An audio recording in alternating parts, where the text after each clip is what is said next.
I have lived for 112 years. Do not ask me for a recipe for a magical morning green juice. Do not ask me what secret vitamins I take, or what distant mountain retreat I visited to learn how to cheat death. People look at a face that has weathered more than a century, and they desperately want a comfortable lie. They want to believe that aging is about gracefully fading into the background, sipping warm tea, eating bird food, and finally getting some rest. The truth is far more violent than that. Aging is a daily microscopic theft. I am not alive and standing on my own 2 feet today because of good genetics or a light, sensible diet. I am standing because I learned exactly how to stop my own body from cannibalizing its muscle while I slept. Before I give you the exact mechanism of how to survive the long night, pull up a chair. Just make sure it is not too deep of a chair, because you need to be able to get back up. If you are tired of being lied to about what it actually takes to keep your dignity as the years pile on, stay with me. Subscribe to this space. We are building an alliance against frailty. Tell me your age and exactly where you are listening from in the comments below, so I know who is actually ready to do the hard work. Now, listen closely. The decline never announces itself with a sudden crash. It does not send a warning letter. It comes as a silent whisper in the middle of a perfectly ordinary Tuesday afternoon. You are sitting in your favorite armchair in the living room. You know the one. The cushions have molded to your shape over the years. It swallows you in comfort. But then the doorbell rings or the kettle whistles in the kitchen. You plant your feet on the rug to stand up, and for the very first time in your life, you do not just rise. You have to lean forward. You have to swing your torso slightly to generate momentum. You have to press your hands hard into the armrest to force your hips upward. You might brush it off as stiff joints or a bad night of sleep, but you are lying to yourself. That hesitation, that sudden reliance on gravity and momentum, is the undeniable symptom of the most dangerous thief in the human body. Medical textbooks call it sarcopenia. I call it the evaporation of your independence. Most people think losing mobility is just an inevitable part of the calendar turning. They accept the narrative that your muscles simply get tired and retire, just like you did. That is a fabricated societal myth designed to keep you quiet and docile. What is actually happening is a brutal biological arithmetic. Year after year, fiber by fiber, your body is quietly dismantling the very engines that keep you upright. You do not notice the loss when you are lying in bed or when you are sitting at the dining table. You notice it when you drop your keys on the pavement and a cold wave of dread washes over you because you realize that bending down to pick them up requires a mechanical calculus you are no longer sure you can perform.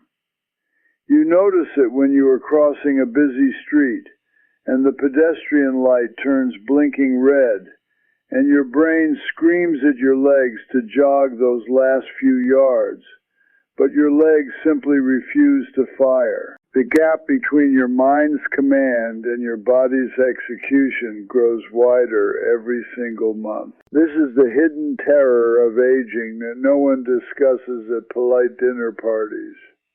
We talk about cholesterol, we talk about blood pressure, and we talk about heart rates.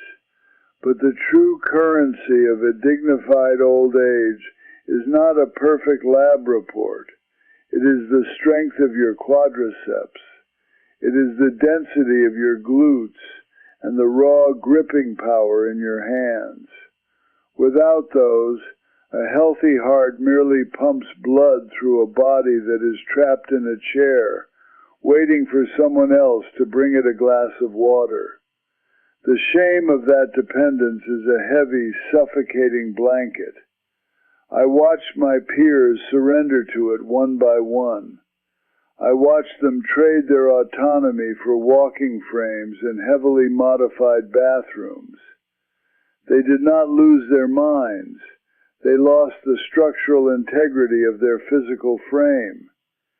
They allowed the silent whisper of decline to become a deafening roar, simply because they did not understand that they were actively participating in their own physical ruin every single evening. The great breaking point for my generation, and likely for yours, revolves around a catastrophic lie told by well-meaning doctors and glossy health magazines. They tell you to eat a light supper. They say that as you get older, your digestion slows down, so you should only have a bowl of soup, a piece of toast, or a small salad before bed. Keep it light, they say. Do not overburden your system. It sounds perfectly reasonable. It sounds sensible. It is, in fact, the exact blueprint for physical destruction. Think about the reality of what happens when you follow that advice. You eat your fragile little salad at 6 in the evening. You watch television, you read, and by 10 o'clock you are in bed. You will not eat again until 7 or 8 the next morning. That is 14 hours of fasting. 14 hours where your body is locked in a dark room, working frantically to repair cellular damage, keep your heart beating, and filter your blood. Where do you think your body gets the raw materials to do all of that work during a 14-hour fast? If you only gave it a handful of lettuce and a cracker for dinner, your bloodstream is entirely devoid of amino acids by midnight. But the biological machinery cannot stop. It demands fuel. It demands protein to sustain vital organ function. So, your brain sends a ruthless signal to your system. It tells your body to find the amino acids wherever they are stored. And the largest reservoir of amino acids in your body is your skeletal muscle. While you are sleeping, while you are dreaming of the past, your body is literally eating your leg muscles, your back muscles, and your core to keep your liver and your heart functioning. You are consuming your own physical independence to survive the night. Every single morning you wake up after a light dinner, you are structurally weaker than you were the day before. You step out of bed and the floor feels just a fraction harder. Your knees feel slightly more unstable because you just spent the last 8 hours feeding your internal organs with the muscle tissue that was supposed to keep you out of a wheelchair. This is the light dinner trap. I spent decades trapped in it, wondering why I was shrinking, wondering why my shoulders were rounding forward and my legs looked like brittle twigs. I thought I was doing everything right by eating light. I was starving my armor. It is absolutely critical that you stop this cycle tonight, because the margin for error is gone. I have put together a specific plain-spoken guide on exactly what reversing this process looks like in daily practice. You will find it in the pinned comment below this video. Read it tonight. It is the blueprint the medical establishment forgot to give us, because they are too busy treating diseases to teach us how to build physical resilience. The turning point for me, the reason I am standing here speaking to you with absolute clarity at over a century old, was the discovery of the nocturnal secret of reconstruction. The biology of the night does not have to be a process of decay. It can be manipulated into a state of fortification. If your body is going to spend 8 hours repairing itself, you must ensure that the bloodstream is flooded with a slow, steady supply of building materials. You do not need a light dinner. You need dense, heavy, slow-digesting protein before you close your eyes. You need casein. Casein is the protein that digests at a glacial pace. It does not spike your system and disappear. It coats your stomach and releases amino acids drop by agonizing drop for 6 to 8 solid hours. A heavy bowl of cottage cheese, a thick serving of authentic Greek yogurt, or a specific high-quality, dense protein source right before the lights go out. Yes, it feels counterintuitive. Yes, you will feel full when you lie down. Let that feeling of fullness be your psychological armor. That heavy feeling in your stomach is the biological guarantee that when your body needs fuel at 3 in the morning, it will pull it from the food you just ate, not from the muscles of your thighs. You are establishing a nocturnal drip feed. You are giving the laborers the bricks they need to rebuild the wall, so they do not have to steal bricks from your home's foundation. When I made this single aggressive change to my evening routine, the reversal was not immediate, but it was undeniable. The first thing I noticed was the absence of that deep, hollow ache in my legs when I woke up. The cold edge of the bed at midnight stopped feeling like a precipice. I would swing my legs over the side in the dark, plant my feet on the hardwood floor, and feel a solid, heavy connection to the ground. My body had stopped cannibalizing itself. For the first time in decades, I was waking up with the exact same amount of muscle I went to sleep with. Over months, that preservation turned into accumulation. The hesitation in my step disappeared. The fear of the deep armchair vanished. I stopped viewing sleep as a passive surrender to time and began treating it as an active, deliberate physiological strategy. Old age is not a time of rest. That is the final fatal lie. If you rest, you rot. Old age is a time of active, daily, relentless maintenance. But nutrition is only half of the equation.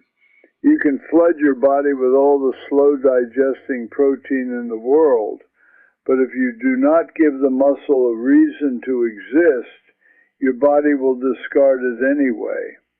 The body is ruthlessly efficient. It does not maintain hardware it does not use. This brings us to the final reality of long-term survival. You must become the absolute master of your own steps. I am not talking about joining a gymnasium filled with mirrors and complicated machines. I am not talking about water aerobics or gentle stretching. I am talking about the brutal, deliberate defiance of gravity in your own home. Look at your environment. Your modern home is designed to make you weak. Everything is at waist height. Chairs lift you up. Beds are elevated. Toilets are raised. Your environment is quietly eliminating your need to move through a full range of motion. To combat this, you must manufacture physical struggle. When you sit in a chair, you are no longer allowed to use the armrest to push yourself up. You cross your arms over your chest. You plant your feet securely. You lean your torso forward, and you force your legs to bear the entire burden of your weight. The first few times it will be frightening. Your thighs will burn, and you may fail and fall back into the cushion. Let it burn. That burning sensation is the neurological system waking up from a 20-year coma. It is the signal that you are demanding the muscle to rebuild. When you go to the market, do not let the young clerk carry your bags to the car. Pick them up. Feel the strain in your forearms and the tension in your shoulders. Walk with a heavy load, even if it is just down your driveway. When an object drops on the floor, do not reach for a grabbing tool. Bend your knees, lower your hips, touch the ground, and rise again. This is not about building an athletic physique for a magazine cover. It is about survival.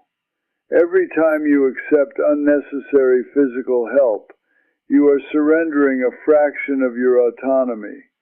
People think they are being polite when they offer to carry your things, to pull out your chair, or to fetch an item from the bottom shelf. They do not realize they are assisting in your physical demise. You must guard your physical independence with a ferocious, uncompromising jealousy. You will reach a point where the people around you will not understand. They will tell you to take it easy. They will tell you to act your age. They will look at you with pity when you refuse to use the handrail on a short flight of stairs. Let them stare. They are living under the illusion that frailty is a gentle slope downward. You and I know that frailty is a sheer cliff, and once you fall over the edge into the realm of constant care and nursing homes, it is almost impossible to climb back up. I refuse to be a burden. I refuse to let my physical frame dictate the limits of my life. The edge of the bed at midnight is a test. Every morning when you swing your legs over and touch the floor, you are making a choice. You can choose to be a passive victim of biology, slowly dissolving into the cushions of an armchair. Or you can feed the engine, demand strength from your frame, and stand up with the undeniable authority of someone who refuses to fade away. The choice is yours, but the time to make it is tonight.